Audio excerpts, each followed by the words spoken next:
Shalom saudara yang terkasih, firman Tuhan yang kita renungkan pada saat ini ialah terambil dari Yohanes pasal 3 ayat 16. Saya akan membacakan untuk kita semua. Beginilah firman Tuhan, karena begitu besar kasih Allah akan dunia ini, sehingga ia telah mengaruniakan anaknya yang tunggal, supaya setiap orang yang percaya kepadanya tidak binasa, melainkan beroleh hidup yang kekal. Demikianlah pembacaan firman Tuhan yang menjadi tema perenungan kita pada saat ini ialah kasih Allah kepada dunia. Kasih Allah kepada dunia.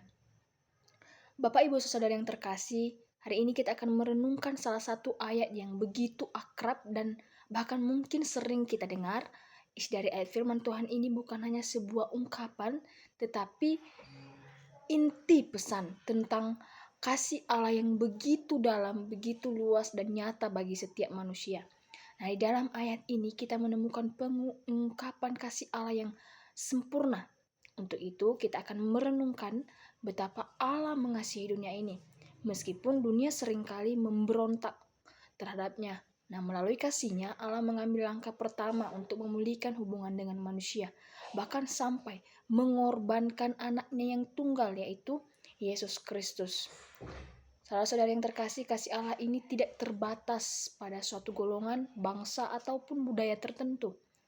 Tapi ini merupakan kasih yang universal, kasih yang melampaui batas, kasih yang tidak hanya dikatakan, tetapi diwujudkan melalui pengorbanan Yesus di kayu salib.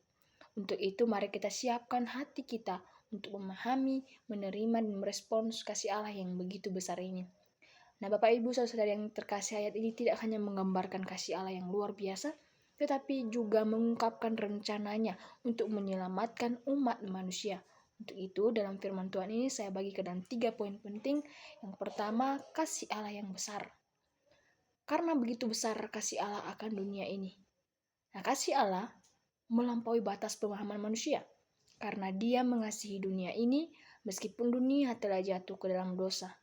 Kasihnya ini sama sekali tidak bersyarat, tidak tergantung pada kebaikan kita kepada orang lain, tetapi lahir dari sifatnya yang sebagai Allah yang penuh kasih. Kasih Allah diberikan kepada semua orang tanpa memandang dosanya, latar belakang, atau mungkin kesalahan, kelemahan, dan juga tidak hanya kepada orang baik saja, tetapi kepada semua orang yang mungkin tersesat ataupun merasa dirinya tidak layak. Nah, saudara-saudari, apakah kita menyadari kasih Allah yang begitu besar dalam hidup kita? Untuk itu, dalam poin pertama ini, kita jangan pernah merasa tidak layak, sebab kasih Allah tidak dibatasi oleh kelemahan kita. Yang kedua, pengorbanan Allah yang agung, sehingga Ia telah mengaruniakan anaknya yang tunggal. Kasih sejati dapat ditunjukkan melalui sebuah tindakan, sama seperti Allah yang menunjukkan kasihnya dengan tidak hanya berkata bahwa Dia mengasihi, tetapi Dia membuktikannya dengan memberikan hal yang paling berharga, yaitu anaknya yang tunggal, Yesus Kristus. Nah, ini merupakan sebuah puncak pengorbanan dari kasih yang diberikan Allah. Nah, melalui kedatangan Yesus ke dunia, yang hidup sebagai manusia dan menyerahkan dirinya di kayu salib untuk menebus dosa kita manusia berdosa, Dia menanggung hukuman yang seharusnya menjadi milik kita. Nah, itulah bukti bahwa Allah mengasihi umat manusia.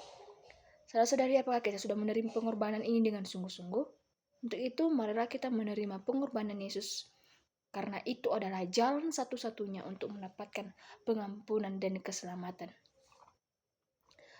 Yang ketiga, janji hidup yang kekal, supaya setiap orang yang percaya kepadanya tidak binasa, melainkan beroleh hidup yang kekal.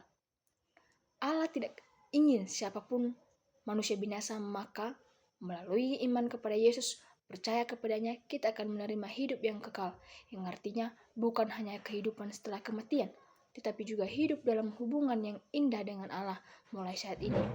Nah, saudara-saudara, janji ini terbuka untuk setiap orang yang percaya, yang artinya bagi siapapun yang datang kepada Yesus dengan iman, maka akan menerima anugerah hidup kekal ini. Untuk itu, Bapak Ibu saudara yang dikasihi Tuhan, marilah kita menerima hidup kekal ini, karena bukan hanya soal nanti di surga, tetapi juga tentang bagaimana kita menikmati kasih dan damai sejahtera Allah mulai hari ini. Saudara-saudara, dalam Yohanes 3 ayat 16 ini merupakan undangan untuk kita semua, karena kasih Allah yang begitu besar, pengorbanannya yang begitu nyata, dan janjinya begitu indah, marilah kita menjawab kasih ini dengan percaya kepada Yesus sebagai juru selamat kita, hidup sesuai dengan kehendaknya, dan menyampaikan kasih-Nya kepada orang lain. Untuk itu kiranya kita terus diingatkan bahwa kasih Allah adalah dasar dari iman kita. Maka kita jangan ragu untuk menerima kasih ini, dan mari kita membagikan kepada dunia yang membutuhkan. Demikianlah firman Tuhan, kiranya perenungan ini dapat memberkati kehidupan kita. Saya sapa kita semua, Shalom.